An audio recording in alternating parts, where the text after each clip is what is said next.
Hello friends, auto exam में आपका स्वागत है। मैं हूं सोनम और इस वीडियो में हम बात करने वाले हैं फ्रेंड्स भारतीय संविधान की प्रस्तावना या उद्देश्य क्या, preamble of the Indian constitution. तो दोस्तों, भारतीय संविधान की जो प्रस्तावना है या फिर उद्देश्य क्या, इसे जानते हैं। तो इससे रिलेटेड हम पहले क्या देखेंगे, थ्योरी पार्ट देखेंगे, फिर उससे रिलेटेड हम क्वेश्चन कवर करेंगे इसी वीडियो में दोस्तों। तो आपके लिए यह वीडियो काफ़ी इंपॉर्टेंट है क्योंकि आपका थ्योरी पार्ट और एमसीक्यू पार्ट दोनों इसी वीडियो में कंप्लीट होने वाला है फ्रेंड्स। और आप सबके लिए बता दें कि यह आपके लिए इम्पॉर्टेंट है प्रस्तावना, और आपके लिए काफ़ी बेहतरीन रूप से इस क्लास में बताया जाने वाला है। तो आप लोग प्लीज़ वीडियो के अंत तक बने रहिएगा और वीडियो को पूरा देखना फ्रेंड्स, क्योंकि आप जानते हैं कि इससे रिलेटेड क्वेश्चन आपके एग्जाम में आते हैं। और यह भारतीय संविधान का जो प्रस्तावना है दोस्तों काफ़ी इंपॉर्टेंट है। तो आप लोग दोस्तों वीडियो के अंत तक बने रहिएगा। अगर आप हमारे चैनल पर नए हो, चैनल अभी तक सब्सक्राइब नहीं किया तो प्लीज़ चैनल सब्सक्राइब करना, ऑटो एग्जाम्स को फ्रेंड्स। तो चलिए अपने सोनम मैम के साथ चलते हैं, भारतीय संविधान की प्रस्तावना को देखते हैं फ्रेंड्स। चलिए आइए जान लेते हैं भारतीय संविधान की प्रस्तावना। तो दोस्तों यहाँ पे आप देख सकते हैं प्रस्तावना में दिया क्या है। तो भारतीय संविधान प्रस्तावना जो है उसमें दिया, हम भारत के लोग भारत को एक संपूर्ण प्रभुत्व संपन्न समाजवादी धर्मनिरपेक्ष और लोकतांत्रिक गणराज्य बनाने के लिए तथा उसके समस्त नागरिकों को सामाजिक, आर्थिक और राजनीतिक न्याय, विचार, अभिव्यक्ति, विश्वास, धर्म और उपासना की स्वतंत्रता और प्रतिष्ठा, अवसर की समानता प्राप्त कराने के लिए तथा उन सब में अखंड व्यक्ति की गरिमा और राष्ट्र की एकता और अखंडता को सुनिश्चित करने के लिए प्रभुत्वता बढ़ाने के लिए। तो दोस्तों आइए इसके बारे में हम फुल डिटेल में बात करने वाले हैं। चलिए आगे चलते हैं दोस्तों। प्रस्तावना या फिर उद्देश्य क्या, प्रीएम्बल। तो इंग्लिश में इसे प्रीएम्बल कहते हैं दोस्तों। और प्रस्तावना या उद्देश्य क्या क्या होता है दोस्तों, तो यह आपको बता दें इसका जो डिफिनीशन है क्या है दोस्तों। तो प्रस्तावना या प्रीएम्बल इसलिए कहा जाता है कि यह इसका मतलब होता है कि परिचय या फिर इंट्रोडक्शन, यानी कि यह संविधान के परिचय अथवा भूमिका है, जिसमें हमें यह पता चलता है कि संविधान का जो सार है, पूरे संविधान में क्या है दोस्तों। तो पूरे संविधान में क्या है, हमें उसका उसी का यह सूक्ष्मतम रूप है दोस्तों प्रस्तावना। तो दोस्तों पूरे संविधान में ऐसा क्या है वह हमारे प्रस्तावना में उल्लेखित है दोस्तों। अगर आप जान लेते प्रस्तावना एक बार पढ़ लेते तो आप जान सकते हैं कि हमारा संविधान कैसे तैयार हुआ है और क्या क्या हमारे संविधान में है। तो दोस्तों आइए जान लेते हैं। तो पहले क्या जानते हैं दोस्तों कि भारतीय जो संविधान है, संविधान सभा की जो प्रथम बैठक है दोस्तों कब हुई थी। तो जो है संविधान सभा की प्रथम बैठक 9 दिसंबर 1946 को हुआ, जिसके अध्यक्ष सच्चिदानंद सिन्हा बने थे। तो दोस्तों प्रथम अध्यक्ष कब हुआ था दोस्तों। तो संविधान सभा की जो प्रथम बैठक है वह 9 दिसंबर 1946 को हुआ, और जिसके अध्यक्ष कौन थे दोस्तों, सच्चिदानंद सिन्हा थे। ठीक है। नेक्स्ट है आपका संविधान सभा की दूसरी बैठक, उसके 2 दिन ही बाद हुई दोस्तों। कब, तो 11 दिसंबर 1946 को, जिसके अस्थायी अध्यक्ष दोस्तों, अस्थायी अध्यक्ष की बात करें तो अस्थायी अध्यक्ष कौन बने, डॉक्टर राजेंद्र प्रसाद जी बने। उसके बाद संविधान सुचारू रूप से चल ही रहा था दोस्तों। तो चलिए आइए जान लेते हैं नेक्स्ट। तो जो हुआ दोस्तों 13 दिसंबर। तो दोस्तों 13 दिसंबर की बात करें, 13 दिसंबर 1946 को पंडित जवाहरलाल नेहरू जी ने द्वारा प्रथम प्रस्ताव रखा गया, जो कि प्रस्तावना या उद्देशिका का प्रस्ताव था। तो दोस्तों यहाँ पे आप देख सकते हैं नेहरू जी हैं। तो पंडित जवाहरलाल नेहरू जी के द्वारा 13 दिसंबर 1946 को संविधान सभा में प्रथम प्रस्ताव रखा गया दोस्तों, उस उद्देशिका का प्रस्ताव पेश किया गया। तो दोस्तों प्रस्तावना का जो विचार है वह कहाँ से लिया गया है, तो प्रस्तावना का विचार अमेरिका के संविधान से लिया गया है। आप जानते हैं कि हमारे संविधान में दोस्तों 60 देशों के स्रोतों से मिलकर हमारा संविधान बनकर तैयार हुआ है। तो जो प्रस्तावना है दोस्तों वह उसका जो विचार था कि हमारे नेहरू जी सोचे कि हमारे संविधान में भी एक प्रस्तावना होना चाहिए। तो उन्होंने प्रस्तावना का जो विचार था वह अमेरिका से ग्रहण किया दोस्तों, अमेरिका के संविधान से लिया गया है। और तथा प्रस्तावना की जो भाषा है, जो उसकी भाषा है दोस्तों, लैंग्वेज है, वह कहाँ से लिया, तो उन्होंने ऑस्ट्रेलिया के संविधान से उसे स्वीकार किया है। ठीक है। तो भाषा कहाँ से हुआ, आपका ऑस्ट्रेलिया से हुआ, और आपका जो विचार हुआ वह आपके अमेरिका से हुआ। याद रखिएगा दोस्तों, इससे संबंधित क्वेश्चन आपके एग्जाम में पूछे जाते हैं। इसे आप ध्यान से पढ़ें दोस्तों, क्योंकि यह आप सबके लिए काफ़ी इंपॉर्टेंट है, प्रस्तावना या उद्देश्य क्या। और दोस्तों आपको बता दें कि इससे पहले हम एक क्लास आपको लिए डाल चुके हैं यूट्यूब पे। कौन सा? तो संपूर्ण संविधान। तो संपूर्ण संविधान का क्लास जा चुका है, आप उसे भी देख लेना, क्योंकि उसमें भी हमने पूरे जो अनुच्छेद है दोस्तों, तो हमने पूरे अनुच्छेद करा दिए, भाग करा दिए और अनुसूचियाँ करा दी। तो एक क्लास आपका कंप्लीट है दोस्तों, उसको देख लेना। चलिए आगे चलते हैं। तो अगला क्वेश्चन देखते हैं दोस्तों। संविधान सभा द्वारा प्रस्तावना या प्रियम्बल को 22 जनवरी 1947 को स्वीकार किया गया दोस्तों। संविधान सभा के द्वारा प्रस्तावना को 22 जनवरी 1947 को स्वीकार किया गया। संविधान सभा के लोगों द्वारा बताया गया कि प्रस्तावना संविधान सभा का अंग है, यानी कि आप सब संविधान में उसे जोड़ लिए भाई प्रस्तावना को, तो संविधान का वह अंग हो गया। तो लोगों द्वारा किया गया कि वह प्रस्तावना जो है वह संविधान का अंग है, लेकिन सुप्रीम कोर्ट के द्वारा यह कहा गया कि प्रस्तावना संविधान का अंग नहीं है। तो किस केस में कहा गया दोस्तों, आइए जान लेते हैं, क्योंकि यह केस आप सबके लिए इम्पोर्टेंट है कि किस केस में आपको कहा गया कि सुप्रीम कोर्ट के द्वारा कि जो प्रस्तावना है वह संविधान का अंग नहीं है। तो ये आइए जान लेते हैं दोस्तों।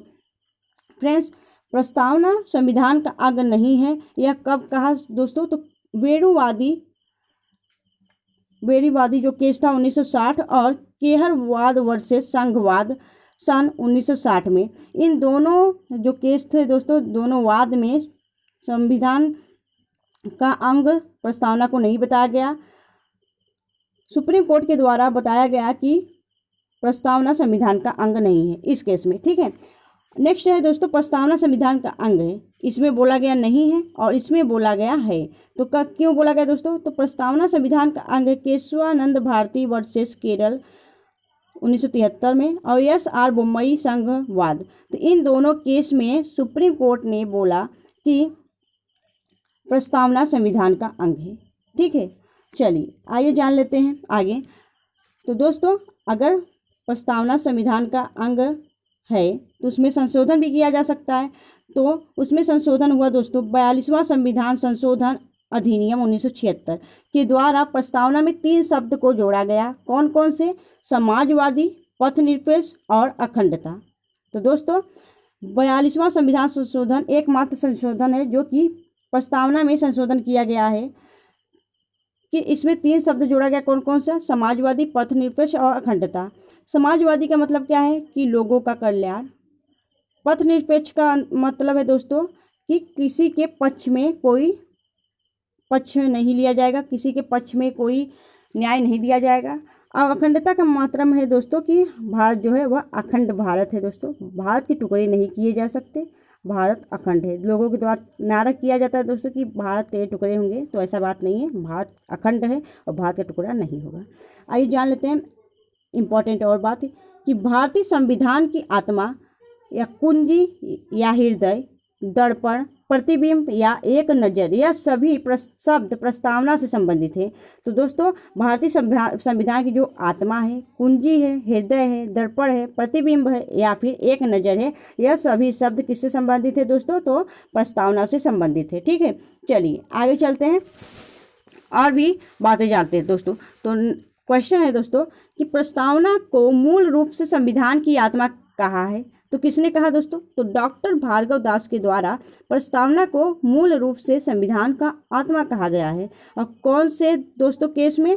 तो गोलकनाथ वर्सेस पंजाब 1967 में यह बोला गया भार्गव दास द्वारा कि प्रस्तावना जो है वह मूल रूप से संविधान की आत्मा है, ठीक है। और नेक्स्ट है दोस्तों KM मुंशी, ठीक है। KM मुंशी द्वारा कहा गया कि मुंशी के द्वारा यह बोला गया कि प्रस्तावना को भारतीय राजनीति की जन्म कुंडली कहा गया। तो KM मुंशी ने क्या कहा दोस्तों? प्रस्तावना को भारतीय राजनीति का जन्म कुंडली कहा गया। दोस्तों, आप इसे ध्यान से पढ़िएगा दोस्तों, क्योंकि इससे संबंधित प्रश्न आपके एग्जाम में देखने को मिलते हैं, इसलिए आप लोग ध्यान से पढ़िएगा दोस्तों, क्योंकि आपके जो जितने भी प्रस्तावना से संबंधित प्रश्न हैं या टॉपिक है आपके एक क्लास में ही कंप्लीट हो जाएगा, ठीक है। आइए जान लेते हैं। और आप लोग इसमें डाउट बहुत होता है आप लोगों को कि मूल अधिकार को जो है, नोट देख लीजिएगा यहाँ पे, मूल अधिकार को भारतीय संविधान की आत्मा किसने कहा था? तो पंडित जवाहरलाल नेहरू ने कहा था। तो पंडित जवाहरलाल नेहरू ने किसको कहा था दोस्तों? मूल अधिकार को भारतीय संविधान की आत्मा कहा था, ठीक है, याद रखिएगा। और मूल अधिकारों को भाग 3 के नाम से भी जाना जाता है, याद रखिएगा। जब हम मूल अधिकार पढ़ाएंगे दोस्तों तो उसमें हम फुल डिटेल में बात करेंगे। तो अभी के लिए इतना बता दे रहे हैं आपकी जानकारी के लिए फ्रेंड्स। नेक्स्ट है आपका मूल अधिकार भारतीय संविधान का मैग्ना कार्टा भी कहा जाता है। तो मूल अधिकार को भारतीय संविधान का मैग्ना कार्टा भी कहा जाता है और मूल अधिकार को भाग 3 के नाम से भी जानते हैं। और मूल अधिकार को भारतीय जो है संविधान की आत्मा किसने कहा था? तो पंडित जवाहरलाल नेहरू ने कहा था। ठीक है, चलिए आगे चलते हैं। इतनी बात आपको क्लियर हुई, इसमें डाउट तो नहीं होगा। चलिए आगे चलते हैं। नेक्स्ट नोट है दोस्तों, यह भी आप जान लीजिएगा कि अनुच्छेद 32 को संवैधानिक उपचारों का अधिकार कहा जाता है और इसे भीमराव अम्बेडकर जी ने इसे संविधान की आत्मा कहा था। तो अनुच्छेद जो 32 है संवैधानिक उपचारों का अधिकार, तो दोस्तों यह क्या बताता है? जब आपके संविधान में कोई प्रॉब्लम होगी, कोई समस्या हो रही है, तब आप अनुच्छेद 32 के तहत संवैधानिक उपचारों का अधिकार है आपके पास। ठीक है, और इसे भीमराव अम्बेडकर जी ने संविधान की आत्मा कहा था दोस्तों, इंपॉर्टेंट है, याद रखिएगा। नेक्स्ट है आपका भाग 4, राज्य के नीति निर्देशक तत्व को संविधान की आत्मा किसने कहा था? तो गॉडगिल ऑस्टिन ने कहा था। तो दोस्तों कौन से लोग किसको क्या कहा है दोस्तों, इससे संबंधित जो प्रश्न है हमने आपको क्लियर करा दे रहे हैं, इसमें डाउट नहीं होगा आपको। तो भाग 4 को राज्य के जो नीति निर्देशक तत्व हैं उनको संविधान की जो आत्मा कहा था उसको किसने कहा था दोस्तों? गॉडगिल ऑस्टिन ने कहा था। ठीक है, चलिए आइए जान लेते हैं अब प्रस्तावना के बारे में। तो प्रस्तावना कब बनकर तैयार हुआ दोस्तों? तो प्रस्तावना जो है वह आपका 26 नवंबर 1949 को बनकर तैयार हुआ। और इस तिथि को हिंदी में क्या कहते हैं दोस्तों? तो इस तिथि को हिंदी में कहते हैं मिति मार्ग शेष शुक्ल सप्तमी संवत 2006 विक्रमी, इससे कहा जाता है दोस्तों। एग्जाम में एक बार क्वेश्चन पूछा भी गया है कि 26 नवंबर 1949 को हिंदी में क्या कहते हैं? तो इस तिथि को आपका प्रस्तावना बनकर तैयार हुआ था। तो पूर्ण रूप से भारतीय संविधान बनकर तैयार हो गया और इसे पूर्ण रूप से लागू कब किया गया दोस्तों? तो 26 जनवरी 1950 को लागू किया गया। संविधान बनकर कब तैयार हुआ दोस्तों? तो 26 नवंबर 1949 को। और इसे पूर्ण रूप से लागू कब किया गया? तो 26 जनवरी 1950 को लागू किया गया, यानी कि कब? तो 2 महीने बाद। ठीक है, नोट देख लीजिएगा दोस्तों कि 26 नवंबर 1949 और 26 जनवरी 1950 इन दोनों के बीच के जो समय अंतराल है दोस्तों, बीच का जो समय अंतराल है उसको हम क्या कहते हैं? तो सर्वेयर ऑफ डेमोक्रेटिक इंडिया के नाम से जानते हैं। आप देखे होंगे कि यह काफ़ी कम ही लोग बताते हैं कि यह जो है इस बीच के अंतराल को क्या कहते हैं। तो यह हम आपको बता दे रहे दोस्तों, याद रखिएगा, इंपॉर्टेंट है कि जो 26 नवंबर 1949 है और 26 जनवरी 1950 इन दोनों के बीच की जो 2 महीने की अंतराल है दोस्तों, उसको हम सर्वेयर ऑफ डेमोक्रेटिक इंडिया के नाम से जानते हैं। याद रखिएगा दोस्तों, इंपॉर्टेंट है। चलिए आगे चलते हैं और दोस्तों जानते हैं कि इसमें कुल समय कितना लगा था दोस्तों। तो संविधान बनने में कुल कितना समय लगा था? तो संविधान बनने में दोस्तों 2 साल 11 माह और 18 दिन लगा था। तथा संविधान बनने की कुल कितने राशि लगे थे धनराशि? तो आपके 60 लाख धनराशि लगे थे। क्यों 60 लाख धनराशि लगे थे? कि दोस्तों आप जानते हैं कि हमारा जो संविधान है कई देशों के स्रोतों से मिलकर हमारा संविधान बनाया गया है। तो दोस्तों जो 60 लाख रुपए लगे हैं वह काफ़ी लोगों के द्वारा विदेश यात्रा किए जाने पर वहाँ से जो संविधान के स्रोत लाने में लगे थे, तो उसमें काफ़ी पैसे लगे थे दोस्तों। 60 लाख रुपए धनराशि लग गए थे आपके। ठीक है, याद रखिएगा। तो कितने महीने लगे थे, कितने साल लगे थे आपके संविधान बनने में? तो 2 साल 11 माह और 18 दिन लगे थे, याद रखिएगा। चलिए आगे चलते हैं और जानते हैं दोस्तों संविधान के बारे में। तो संविधान के निर्मित के समय, तो जब संविधान नवनिर्मित हो रहा था, बन रहा था दोस्तों, तो संविधान बनने के समय में, निर्मित होने के समय में कुल कितने अनुच्छेद हुए थे जब निर्मित हुआ था दोस्तों? तो 395 संविधान में अनुच्छेद थे। जब हमारा संविधान निर्मित हुआ था तो उस समय कितना संविधान में अनुच्छेद थे? तो संविधान में कुल 395 अनुच्छेद थे। भाग कितने थे? तो 22 थे। और अनुसूचियां 8 थी दोस्तों। अनुसूचियां उस समय कितनी थी? 8 हैं। पर वर्तमान में अनुसूचियों की संख्या कितनी हो गई? तो 12 हो गई। तो उस समय कितनी अनुसूचियां थी? 8 थी। और वर्तमान में कितनी अनुसूचियां हैं? अब 12 हो गई हैं। अनुसूचियों की संख्या बढ़कर 12 कर दिया गया दोस्तों। संविधान में 395 अनुच्छेद उस वक्त भी थे और अभी भी हैं। ठीक है, और भाग की बात करें तो उस समय भी 22 भाग था और वर्तमान में भी 22 भाग है, याद रखिएगा। अनुसूचियां 8 थी वर्तमान पहले समय में, अब हो गई 12, वर्तमान समय में 12 अनुसूचियां, याद रखिएगा दोस्तों। अगर गणना के आधार पर माने तो गणना के आधार पर अनुच्छेद की संख्या कितनी है? 470 है, और भाग कितनी है तो 25 है गणना के आधार पे दोस्तों, और वैसे कितनी है तो 395 है, याद रखिएगा। ठीक है, अगर आपसे क्वेश्चन पूछे गणना के अनुसार पे एग्जाम में, तब आप बताना 470 ऑप्शन में होगा तब। ठीक है, चलिए नेक्स्ट है दोस्तों, अब हम जानेंगे क्या राज्य की विशेषता। राज्य की विशेषता क्या है दोस्तों, तो राज्य की विशेषता है आपका क्या, संप्रभुत्व संपन्न। यहाँ पे दिया है ना दोस्तों, संप्रभुत्व संपन्न। तो देखिए संप्रभुत्व संपन्न या फिर संप्रभुत्ता या सार्वभौमिक के नाम से भी जानते हैं। नेक्स्ट है आपका समाजवादी, पंथ निरपेक्ष यानी कि धर्मनिरपेक्ष, धर्म से निरपेक्ष है दोस्तों। लोकतंत्र, प्रजातंत्र या फिर जनतंत्र, या फिर गणराज्य गणतंत्र। ठीक है, तो राज्य की हमारी क्या विशेषता है, तो हम भारत के लोग भारत को एक संपूर्ण प्रभुत्व संपन्न समाजवादी, पथ निरपेक्ष और लोकतंत्रात्मक गणराज्य बनाने के लिए, तो दोस्तों आपका यही आपका राज्य की विशेषता है। ठीक है, आइए इसके बारे में जान लेते हैं, इसका अर्थ क्या है दोस्तों। ठीक है, तो दोस्तों आप जानते हैं कि यह जो है आपका दो पथ, समाजवादी पथ निरपेक्ष, यह आपके 42वां संविधान संशोधन 1976 के तहत जोड़ा गया है। तो हमारे जो प्रस्तावना है उसमें नहीं था दोस्तों, तो इसमें संशोधन करके 42वां संविधान संशोधन करके 1976 में समाजवादी और पथ निरपेक्ष शब्द को जोड़ा गया है। ठीक है, आइए जान लेते हैं इसके बारे में, इसकी जो अर्थ है। तो संप्रभुत्व संपन्न, सेवरियन दोस्तों, ऐसा राज्य जो अपने मामले में कोई भी निर्णय लेने में पूर्ण रूप से स्वतंत्र हो। जैसे कि हमारा भारत किसी भी मामले में किसी भी देश से, विदेशी देश से कोई सहायता या किसी का राय नहीं लेता, वह स्वयं निर्णय लेता है दोस्तों। ऐसा राज्य जो अपने मामले में कोई भी निर्णय लेने में पूर्ण रूप से स्वतंत्र है। तो हमारा भारत कितना कैसा है दोस्तों, स्वतंत्र है पूर्ण रूप से निर्णय लेने में। ठीक है, इसमें अपवाद क्या है दोस्तों, तो अपवाद है क्या कि न्यायपालिका और यूएनओ, जिसे संयुक्त राष्ट्र संघ कहते हैं दोस्तों। तो हमारी जो न्यायपालिका है वह जो न्याय लेगा उसमें हमारा जो भारत है उसमें कोई भी हस्तक्षेप नहीं करेगा। हमारी न्यायपालिका में भारत द्वारा कोई हस्तक्षेप नहीं किया जाएगा, और यूएनओ में भी कोई हस्तक्षेप नहीं किया जाएगा भारत द्वारा। तो वहाँ पर हमारी जो है संपूर्ण प्रभुत्व संपन्न का अधिकार जो है खत्म हो जाता है, समाप्त हो जाता है। ठीक है, तो यह अपवाद है, याद रखिएगा। नेक्स्ट है आपका समाजवादी। समाजवादी की क्या अर्थ है दोस्तों, तो समाजवादी वे राज्य कहलाएंगे जो अपने लोगों की न्यूनतम आवश्यकता की पूर्ति करें। तो लोगों की जो न्यूनतम आय की आवश्यकता की पूर्ति क्या है, जैसे कि रोटी, कपड़ा, मकान आदि। समाजवादी वे राज्य कहलाएंगे जो अपने लोगों की न्यूनतम आय की आवश्यकता की पूर्ति करें, वह आपके समाजवादी राज्य कहलाते हैं। ठीक है, याद रखिएगा। चलिए आगे चलते हैं। नेक्स्ट है आपका पथ निरपेक्ष या धर्मनिरपेक्ष। तो सेक्युलर, पथ निरपेक्ष या धर्मनिरपेक्ष का क्या अर्थ है, भारत किसी भी विचार के आधार पर किसी भी व्यक्ति के धर्म, जाति और संप्रदाय के साथ भेदभाव नहीं करता है।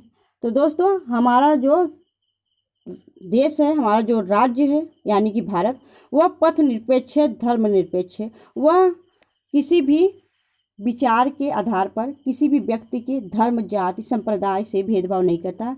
हमारा जो राज्य है दोस्तों भारत, वह सभी धर्म को मानने वाला है और सभी धर्म की इज्जत करता है दोस्तों। सभी धर्म के रहने वाले भारत में निवास करते हैं। ठीक है, मानने वाले। तो चलिए आइए जानते हैं आगे। लोकतंत्र, लोकतंत्र का मात्रक क्या है आपका, डेमोक्रेटिक, यानी कि जनता के लिए, जनता के द्वारा और जनता की सरकार। तो जनता के लिए, जनता के द्वारा, जनता पर शासन और जनता की सरकार किसने कहा था दोस्तों, यह आपके अब्राहम लिंकन ने कहा था, जिसे आप जानते हैं for the people we the people, आप जानते हैं ना। तो वह आपके अब्राहम लिंकन के द्वारा यह कहा गया था कि लोकतंत्र जो है वो जनता के लिए है, जनता के द्वारा चुना जा रहा है, जनता का शासन है दोस्तों, जनता की सरकार है। ठीक है, उदाहरण क्या है आपका, समानता का अधिकार, यानी जैसे निर्वाचन। निर्वाचन में दोस्तों क्या है आपका कि हर व्यक्ति निर्वाचित करता है। निर्वाचन में हर व्यक्ति आपका समान है, आपको निर्वाचन का अधिकार दिया गया है और वहाँ पर सभी व्यक्ति एक समान है। ठीक है, याद रखिएगा, यह आपका लोकतंत्र से संबंधित। नेक्स्ट है आपका गणतंत्र यानी कि गणराज्य। राष्ट्र की एक राष्ट्र अध्यक्ष होगा और उसका पद वंशागत नहीं होगा, उसे निर्वाचित अध्यक्ष नियुक्त किया जाता है। दोस्तों आप जानते हैं कि जो भारत के राष्ट्रपति हैं वह निर्वाचित होते हैं दोस्तों, वह वंशागत नहीं चलता है। तो यह इसलिए हमारा जो राज्य है वह कैसा है, गणतंत्र है। ठीक है, चलिए आगे चलते हैं। इतनी बातें आपको समझ में आई फ्रेंड्स, चलिए आगे चलते हैं। दोस्तों अगर आपको क्लास अच्छी लगी है तो प्लीज़ वीडियो को लाइक कर देना, शेयर कर देना लोगों के बीच, जैसे कि और लोगों को भी प्रस्तावना टॉपिक पढ़ें और लोग भी अपनी तैयारी को मजबूत बनाएं। चलिए दोस्तों अब हम बात करेंगे न्याय।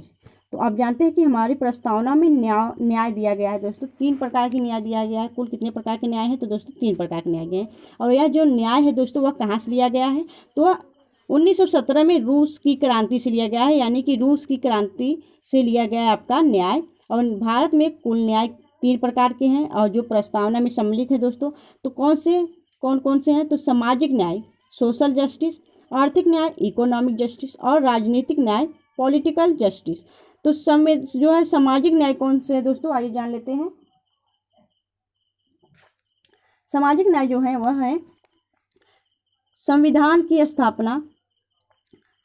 स्थापना सामाजिक न्याय के तहत आता है। और दोस्तों अनुच्छेद 15 की बात करें तो सामाजिक न्याय अनुच्छेद 15 में आपको सामाजिक न्याय देखने को मिलता है कि सामाजिक न्याय यह है कि जन्म, जाति, धर्म, लिंग आदि के आधार पर भेदभाव नहीं की जाती है। यह आपका सामाजिक न्याय है, आपके आर्टिकल 15 में दिया गया है।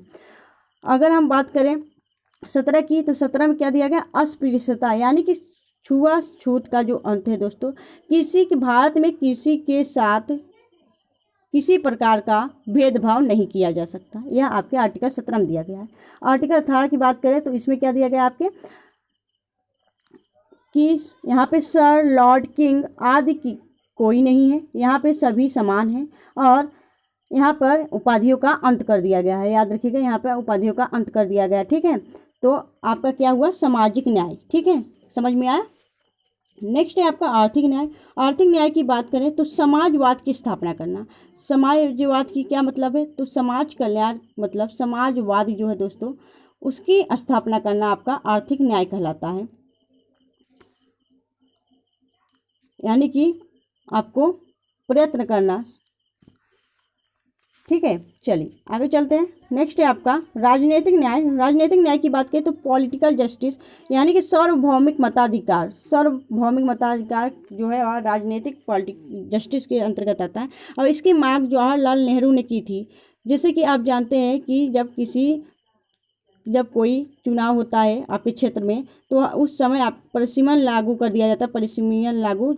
ठीक है, परिसीमन लागू हो जाता है ना, तो वो आपका यह जो मांग थी वो किसने किया था, जवाहरलाल नेहरू ने किया था। ठीक है, चलिए आइए जानते हैं स्वतंत्रता। तो भारत में स्वतंत्रता कितनी प्रकार के हैं आप जान सकते हैं दोस्तों। यहाँ पे आप देख सकते हैं, यहाँ पे दिया भी गया है, इसलिए हमने यहाँ पे आपका प्रस्तावना का पिक्चर भी लगा दिया है दोस्तों। आप जानते हैं अगर आपसे केवल क्वेश्चन पूछ ले कि स्वतंत्रता कितने प्रकार का दिया गया है आपके संविधान में, तो 5 प्रकार की। कौन कौन सी, तो विचार की स्वतंत्रता, अभिव्यक्ति की स्वतंत्रता, विश्वास की स्वतंत्रता, धर्म की स्वतंत्रता और उपासना की स्वतंत्रता। तो विचार की स्वतंत्रता यानी हम किसी भी विचार, कोई भी अपना विचार सोच सकता है, किसी भी विचार को हम मान सकते हैं। अभिव्यक्ति की बात करें तो यह प्रत्यक्ष और अप्रत्यक्ष होता है। जैसे कि किसी की बोलने की जो है दोस्तों, अगर कोई सामने से बोल रहा है और हम उसे ग्रहण करें, और जैसे कि गांधी जी हैं उस समय नहीं हैं और उनके द्वारा दिए गए जो विचार हैं वह हम ग्रहण करें, तो वह आपका अभिव्यक्ति कहलाएगा। ठीक है, नेक्स्ट है आपका विश्वास। तो विश्वास किसी पर करना, विश्वास बनाए रखना आपका स्वतंत्रता, विश्वास करना आपकी स्वतंत्रता दी गई है। धर्म क्या है, तो आप किसी भी धर्म को मान सकते हैं, किसी भी धर्म को अपना सकते हैं। ठीक है, तो वह आपकी धर्म की स्वतंत्रता दी गई है। उपासना की बात करें तो आप किसी भी भगवान की पूजा करें। ठीक है, किसी भी भगवान की पूजा करें, जैसे आप शिव की पूजा करें या फिर विष्णु की पूजा करें, यह आपकी उपासना की स्वतंत्रता है। तो भारत में कुल कितने प्रकार की स्वतंत्रता है आपकी, 5 प्रकार की। विचार की, अभिव्यक्ति की, विश्वास की, धर्म की और उपासना की। यहाँ पे देखिए स्वतंत्रता दिया गया है। ठीक है, चलिए आगे चलते हैं और हम समानता देखते हैं दोस्तों। तो समानता कितने प्रकार की है, तो समानता है आपके समता या समानता इक्वलिटी, तो प्रतिष्ठा की समानता और अवसर का सम्मान, तो प्रतिष्ठा दोस्तों और अवसर का समानता दिया गया है। व्यक्ति की गरिमा, डिग्निटी ऑफ पर्सन, सभी को गरिमापूर्ण जीवन जीने का अधिकार है। और यह कब कहा गया था दोस्तों? तो मेनका गांधी में केस में कहा गया था कि व्यक्ति की गरिमा, सभी को गरिमापूर्ण जीवन जीने का अधिकार है। ठीक है, आइए जानते हैं। और बंधुता यानी कि भाईचारा, बंधुता का मतलब क्या है? भाईचारा। ठीक है, चलिए आगे चलते हैं। प्रस्तावना, प्रस्तावना की बात करें तो प्रस्तावना की शुरुआत में कहता है लोग, क्या कहा जाता है दोस्तों प्रस्तावना में? कि हम भारत के लोग, ठीक है, यही कहा जाता है। तो हम भारत के लोग, we the people of India. तो इसके बारे में जो इम्पोर्टेंट है जान लीजिएगा कि भारत के संविधान का मूल स्रोत, संविधान कहता है कि भारत का अंतिम शक्ति जनता के पास निहित है और भारत के संविधान का निर्णय भारत की जनता के द्वारा किया गया है। तो दोस्तों हम भारत के लोग का क्या अर्थ है कि भारत का जो संविधान का मूल स्रोत है वह है कि संविधान कहता है कि भारत का जो अंतिम शक्ति है वह जनता में निहित है और भारत में संविधान का निर्माण भारत की जनता के द्वारा ही किया गया है, याद रखिएगा। ठीक है, तो इसका अर्थ यही है। आइए जान लेते हैं इसके बारे में। दोस्तों रघुनाथ है दोस्तों, रघुनाथ राव मामला प्रस्तावना से संबंधित है, इसके बारे में जान लीजिएगा दोस्तों क्योंकि इम्पोर्टेंट है। प्रस्तावना शक्ति का स्रोत नहीं है। जो प्रस्तावना है दोस्तों रघुनाथ राव मामले में कहा गया, जो प्रस्तावना है वह शक्ति का स्रोत नहीं है। प्रस्तावना न्यायवादी योग्य नहीं है। विधानमंडल के प्रतिनिधित्व के द्वारा इसे परिवर्तित नहीं किया जा सकता है। ठीक है, जो विधानमंडल में प्रतिनिधित्व के द्वारा इसे परिवर्तित नहीं किया जा सकता। यदि संविधान का अर्थ कठिन है, यदि संविधान का जो अर्थ है वह उसका जो अर्थ है वह कठिन हो जाए, तब आप संविधान की भाषा समझने के लिए प्रस्तावना का प्रयोग कर सकते हैं। अगर आपको संविधान समझ में नहीं आया तो आप प्रस्तावना देख लीजिए, क्योंकि प्रस्तावना है जो वह आपका संविधान, भारतीय संविधान का सार है और परिचय है दोस्तों। ठीक है, याद रखिएगा। चलिए आगे चलते हैं। अब हम दोस्तों क्या करेंगे? प्रस्तावना से संबंधित प्रश्न करेंगे। आई होप दोस्तों आपको आगे का थ्योरी पार्ट समझ आया होगा दोस्तों। आप लोग एक बार ध्यान से पढ़िएगा। अब हम इससे संबंधित प्रश्न करेंगे दोस्तों। तो चलिए तैयार हो जाइए आप प्रश्न करने के लिए। ठीक है, चलिए। और दोस्तों अगर आपको इस क्लास की PDF चाहिए और रेगुलर अपडेट रहने के लिए दोस्तों आप ज्वाइन कर लीजिएगा क्या? ऑटो एग्जाम्स टेलीग्राम चैनल, जिसका जो लिंक है दोस्तों हमने वीडियो के डिस्क्रिप्शन में डाल दिया है। आप वहां से जाके टेलीग्राम से जुड़ सकते हैं और वहां पे आप इसकी PDF क्विज कर सकते हैं। ठीक है दोस्तों, तो दोस्तों चलिए चलते हैं प्रश्नों की तरफ। अगर आपको दोस्तों वीडियो की कंटेंट और क्वालिटी अच्छी लग रही हो, इम्पोर्टेंट लग रही हो दोस्तों, और सोनम मैम की मेहनत दिख रही हो, तो प्लीज़ वीडियो को लाइक कर देना। चलिए दोस्तों पहला प्रश्न करते हैं दोस्तों। तो संविधान जो प्रस्तावना से संबंधित है, तो भारत का जो संविधान है पूर्ण रूप से बनकर तैयार हुआ था। तो कब तैयार हुआ था दोस्तों? तो राइट आंसर होगा क्या? 26 नवंबर 1949 को तैयार हुआ था। ठीक है दोस्तों, 26 नवंबर 1949 को बनकर तैयार हुआ गया था भारत का संविधान। और लागू कब किया गया था? तो लागू किया गया था आपका 26 जनवरी 1950 को। तो यहाँ पे क्वेश्चन क्या पूछा गया है? यहाँ पे पूछा गया है दोस्तों भारत का संविधान पूर्ण रूप से बनकर कब तैयार हुआ था? तो 26 जनवरी 1949 को पूर्ण रूप से बनकर तैयार हुआ था। और इसी दिन को 26 नवंबर को हम क्या जानते हैं दोस्तों? तो संविधान दिवस के रूप में जानते हैं, संविधान दिवस के रूप में मनाते हैं। ठीक है, चलिए आगे चलते हैं नेक्स्ट क्वेश्चन की तरफ। अगला क्वेश्चन आपका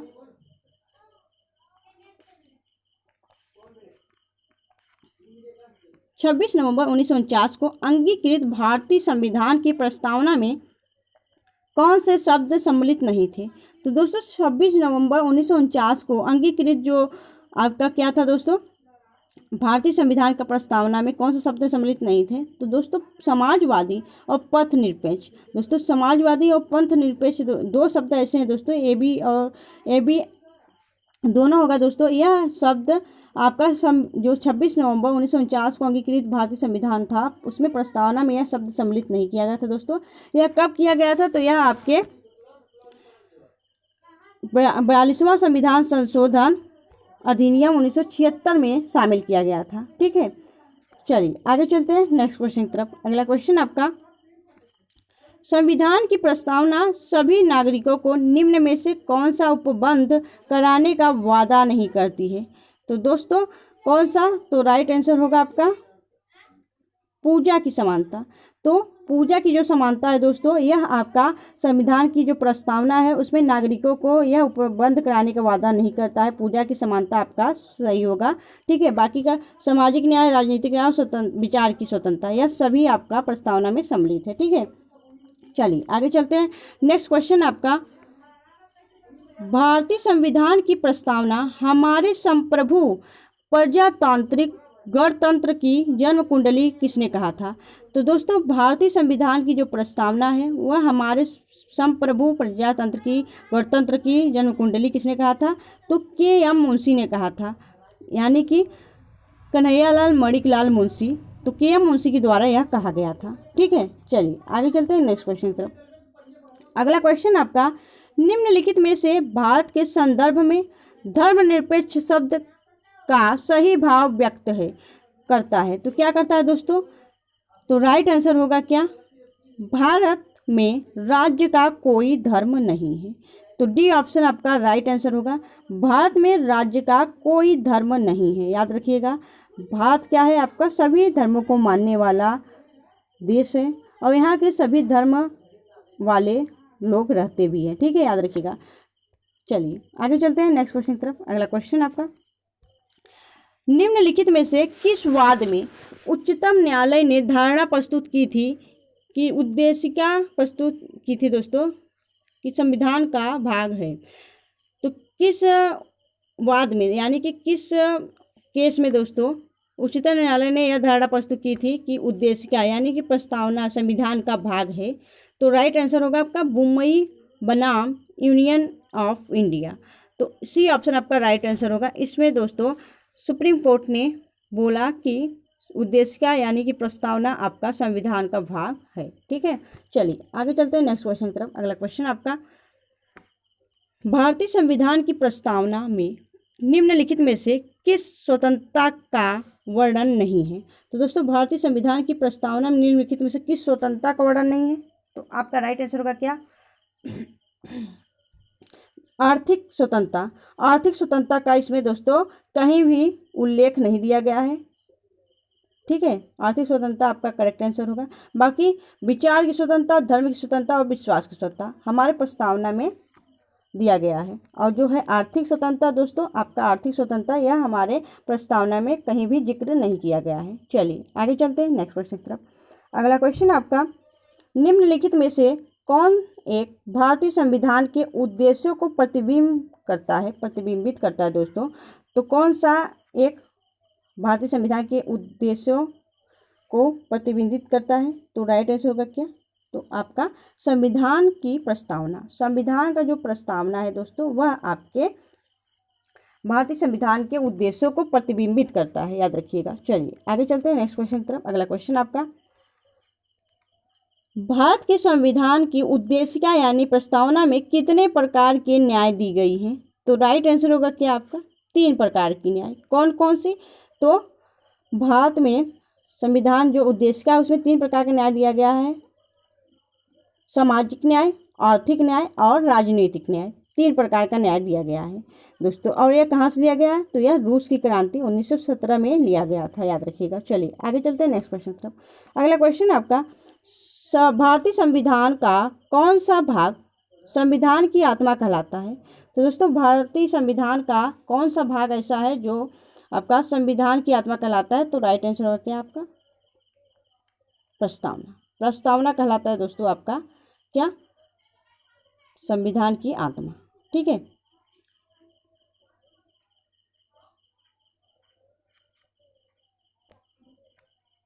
और दोस्तों यह क्या है? आर्टिकल 32। और इसे किसने कहा था दोस्तों? तो इसे B.R. अम्बेडकर जी के द्वारा कहा गया था। चलिए आगे चलते हैं नेक्स्ट क्वेश्चन की तरफ।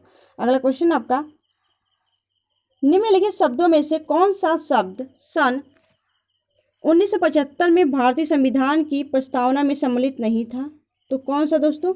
तो आपका समानता था, बंधुत्व था और संप्रभुत्व था। तो दोस्तों आपका अखंडता, जो अखंडता है वह आपका सम्मिलित नहीं था। कब?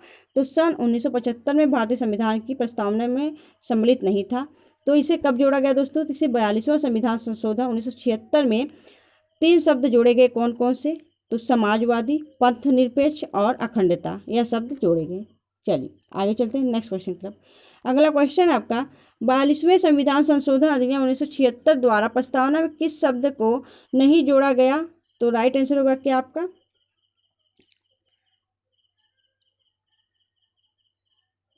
तो क्या नहीं जोड़ा गया दोस्तों?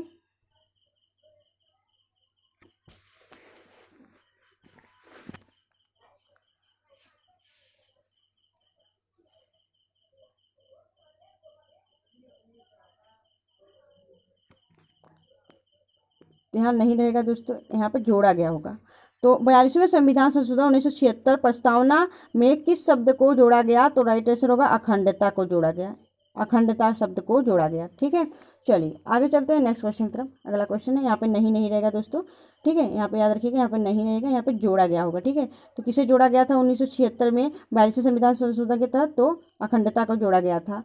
किस 3 शब्द थे ना, कौन कौन से? तो समाजवादी, पंथ निरपेक्ष और अखंडता। चलिए आगे चलते हैं नेक्स्ट क्वेश्चन की तरफ। अगला क्वेश्चन आपका संविधान के अंतर्गत भारतीय लोकतंत्र में आदर्शों को हम कहाँ देखते हैं? तो राइट आंसर होगा आदर्शों। तो दोस्तों भारतीय संविधान में लोकतंत्र के आदर्शों को हम कहाँ देखते हैं? तो प्रस्तावना में देखते हैं। प्रस्तावना आपका राइट आंसर होगा। चलिए आगे चलते हैं अगले क्वेश्चन की तरफ। नेक्स्ट क्वेश्चन आपका मूल भारतीय संविधान के अनुसार भारत ए डैश है। तो मूल भारतीय संविधान के अनुसार भारत एक डैश है। क्या है दोस्तों? तो राइट आंसर होगा क्या आपका?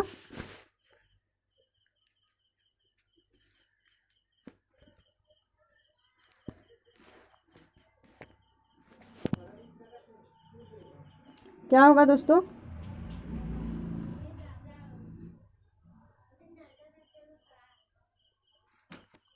यहाँ पे दोस्तों गुट निरपेक्ष नहीं जोड़ा गया था, याद रखिएगा। यहाँ पे सही है क्वेश्चन। 42वें संविधान संशोधन अधिनियम 1976 द्वारा प्रस्तावना में किस शब्द को नहीं जोड़ा गया था? तो आपका क्या? गुट निरपेक्ष को नहीं जोड़ा गया था। 3 शब्द जोड़े गए थे, समाजवादी, धर्मनिरपेक्ष और अखंडता, याद रखिएगा दोस्तों। तो आपका गुट निरपेक्ष नहीं जोड़ा गया था, याद रखिएगा। चलिए तो आपका राइट आंसर होगा क्या 12 क्वेश्चन का? आपका सी आपका करेक्ट आंसर होगा। 42वें संविधान संशोधन के अधिनियम 1976 द्वारा प्रस्तावना में किस शब्द को नहीं जोड़ा गया दोस्तों? तो गुट निरपेक्ष को नहीं जोड़ा गया था, बाकी इस तीनों शब्द को जोड़ा गया था, याद रखिएगा। चलिए आगे चलते हैं, नेक्स्ट क्वेश्चन करते हैं दोस्तों। तो आपका एक क्वेश्चन हमने करा दिया कि संविधान के अंतर्गत भारतीय लोकतंत्र के आदर्शों को हम कहाँ देख सकते हैं? आपके प्रस्तावना में देख सकते हैं। आगे चलते हैं, अगला क्वेश्चन करते हैं। तो नेक्स्ट है आपका मूल भारतीय संविधान के अनुसार भारत एक डैश है। क्या है दोस्तों? तो राइट आंसर होगा आपका प्रभुत्व संपन्न, लोकतंत्रात्मक और गणराज्य। ठीक है, ठीक है, आपका राइट आंसर ए ऑप्शन होगा। तो प्रभु संपन्न, लोकतंत्रात्मक और गणराज्य। ठीक है, आपका ए ऑप्शन राइट आंसर होगा। और समाजवादी और पथनिरपेक्ष कब जोड़ा गया था? आपका 1976 में। चलिए आगे चलते हैं नेक्स्ट क्वेश्चन की तरफ। अगला क्वेश्चन आपका भारतीय संविधान की प्रस्तावना में किस क्रांति का प्रभाव नहीं झलकता है दोस्तों? तो राइट आंसर होगा अमेरिकी क्रांति। अमेरिकी क्रांति का जो है दोस्तों, इसमें कोई भी जिक्र नहीं दिखता आपके प्रस्तावना में। चलिए आगे चलते हैं नेक्स्ट क्वेश्चन की तरफ। अगला क्वेश्चन आपका भारतीय संविधान में समवर्ती सूची किसके संविधान से ली गई है? तो दोस्तों भारतीय संविधान में समवर्ती सूची जो है वह किस संविधान से लिया गया है? तो राइट आंसर होगा आपके ऑस्ट्रेलिया के संविधान से लिया गया है। डी ऑप्शन आपका करेक्ट होगा। चलिए आगे चलते हैं नेक्स्ट क्वेश्चन की तरफ। अगला क्वेश्चन आपका समाजवाद का अर्थ है। तो समाजवाद का क्या है अर्थ दोस्तों? सामाजिक न्याय। सी ऑप्शन आपका करेक्ट होगा। नेक्स्ट है आपका भारतीय संविधान की प्रस्तावना में लिखित हम भारत के लोग से क्या अर्थ निकलता है दोस्तों? तो राइट आंसर होगा क्या? संविधान का निर्माण भारत की जनता द्वारा हुआ है।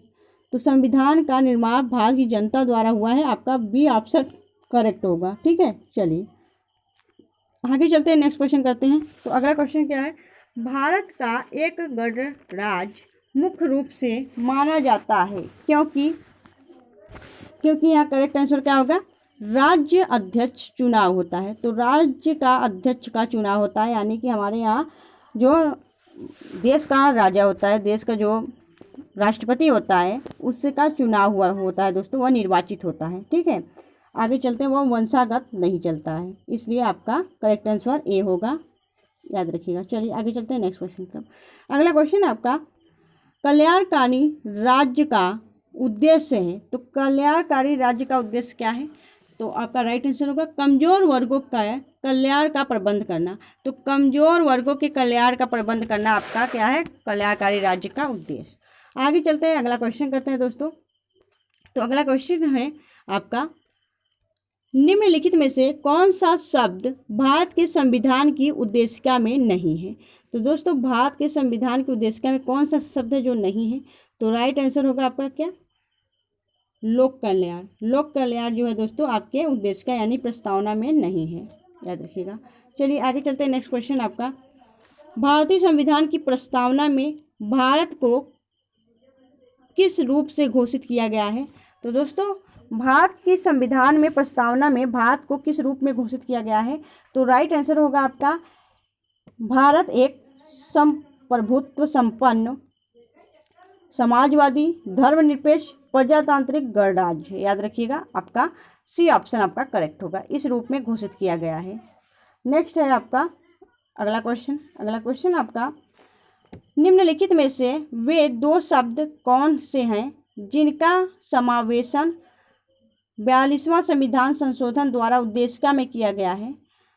तो राइट आंसर होगा आपका कौन सा, समाजवादी और धर्मनिरपेक्ष। समाजवादी धर्मनिरपेक्ष दोस्तों इसे 42वें संविधान संशोधन द्वारा उद्देशिका में यानी प्रस्तावना में शामिल किया गया था। आगे चलते हैं अगले क्वेश्चन की तरफ। अगला क्वेश्चन आपका, भारत एक धर्मनिरपेक्ष का समर्थन करता है। तो दोस्तों राइट आंसर होगा क्या आपका, किसी निश्चित धर्म का समर्थन नहीं करता है, यानी कि डी ऑप्शन आपका करेक्ट है कि भारत जो धर्मनिरपेक्ष है दोस्तों क्या करता है, धर्म समर्थन करता है। तो किसी निश्चित धर्म का समर्थन भारत के द्वारा नहीं किया जाता है, आपका राइट आंसर होगा डी। आगे चलते हैं अगले क्वेश्चन की तरफ। अगला क्वेश्चन आपका, धर्मनिरपेक्ष का अर्थ है। तो धर्मनिरपेक्ष का क्या अर्थ है दोस्तों, तो राइट आंसर होगा आपका राज्य सरकार द्वारा किसी भी धर्म को स्वीकार नहीं किया जाता। तो सी ऑप्शन आपका करेक्ट होगा कि धर्मनिरपेक्ष का अर्थ है कि राज्य सरकार द्वारा किसी भी धर्म का स्वीकार नहीं किया जाता, यानी कि राज्य सरकार का मतलब क्या है आपका भारत। ठीक है, चलिए आगे चलते हैं नेक्स्ट क्वेश्चन की तरफ। अगला क्वेश्चन आपका, भारतीय गणतंत्र की 26 जनवरी 1950 को सही संवैधानिक वास्तु स्थिति क्या थी जब संविधान लागू किया गया था। तो दोस्तों आपका राइट आंसर क्या होगा, तो राइट आंसर होगा आपका 26 जनवरी 1950 में सही जो संवैधानिक वास्तु स्थिति थी क्या थी जब संविधान लागू हुआ था। तो आपका करेक्ट आंसर होगा क्या, संपूर्ण प्रभुत्व संपन्न लोकतांत्रिक गणराज्य, आपका करेक्ट आंसर होगा। आगे चलते हैं, नेक्स्ट क्वेश्चन करते हैं। अगला क्वेश्चन आपका, भारत में लोकतंत्र का कौन सा स्वरूप प्रचलित है। तो दोस्तों आपका राइट आंसर होगा क्या, अप्रत्यक्ष स्वरूप प्रचलित है। नेक्स्ट है आपका क्या, अगला क्वेश्चन आपका, निम्नलिखित में से समाजवाद के किस रूप को अपनाया गया है। तो समाजवाद के किस रूप को अपनाया गया दोस्तों, तो लोकतांत्रिक समाजवाद को अपनाया गया है, आपका सी ऑप्शन आपका करेक्ट होगा। तो भारत में किस प्रकार का समाजवाद है दोस्तों, लोकतांत्रिक समाजवाद को अपनाया गया है। आगे चलते हैं अगले क्वेश्चन की तरफ। अगला क्वेश्चन आपका, प्रस्तावना में निम्नलिखित में से किन तत्वों को समावेश पाया जाता है। तो दोस्तों किन तत्वों का समावेश पाया जाता है, तो राइट आंसर होगा क्या आपका, संविधान का स्रोत स्वरूप व उद्देश्य। संविधान का स्रोत स्वरूप व उद्देश्य आपका करेक्ट होगा ए ऑप्शन। ठीक है, याद रखिएगा। चलिए आगे चलते हैं दोस्तों। तो वीडियो का लास्ट क्वेश्चन है दोस्तों, तो ये इस क्वेश्चन का अर्थ, इस क्वेश्चन का जो आंसर है हम नहीं बताएंगे, इस क्वेश्चन को आप लोग बताएंगे दोस्तों कमेंट सेक्शन में, कमेंट बॉक्स में आप लोग कमेंट करके बताना कि न्याय में सम्मिलित सभी पक्ष सामाजिक, आर्थिक और राजनीतिक भारतीय संविधान में देश से लिया गया। किस देश से लिया गया दोस्तों? तो जो हमारे जो न्याय है दोस्तों, प्रस्तावना में जो न्याय है सामाजिक, आर्थिक और राजनीतिक न्याय, वह भारतीय संविधान में किस देश से ग्रहण किया गया है? तो हमने आपके थ्योरी पार्ट में पहले ही करा दिया है दोस्तों। तो आप लोग इस क्वेश्चन का आंसर देंगे हमें कहाँ? कमेंट सेक्शन में दोस्तों, याद रखिएगा। और वीडियो, अगर आपको यह वीडियो दोस्तों हेल्पफुल लग रही हो और इम्पॉर्टेंट लग रही है दोस्तों, तो प्लीज़ वीडियो को लाइक कर देना और लोगों के बीच शेयर कर देना इस वीडियो को, जिससे कि और भी लोग अपनी तैयारी कर सके, अपनी नॉलेज इंक्रीज कर सके फ्रेंड्स। और कमेंट सेक्शन में अच्छे अच्छे कमेंट लिख देना फ्रेंड्स। मिलेंगे आपसे नेक्स्ट वीडियो में। और अगर आप हमारे चैनल पर नए थे और चैनल अभी तक सब्सक्राइब नहीं किया तो प्लीज़ चैनल सब्सक्राइब करना और बेल आइकन प्रेस करना, जिससे कि हमारी वीडियो की नोटिफिकेशन आप लोगों तक पहुंचती रहे, आप लोग अपनी बेहतरीन रूप से तैयारी करते रहे फ्रेंड्स। मिलेंगे आपसे नेक्स्ट वीडियो में नए टॉपिक के साथ। तब तक के लिए bye bye and take care, love you.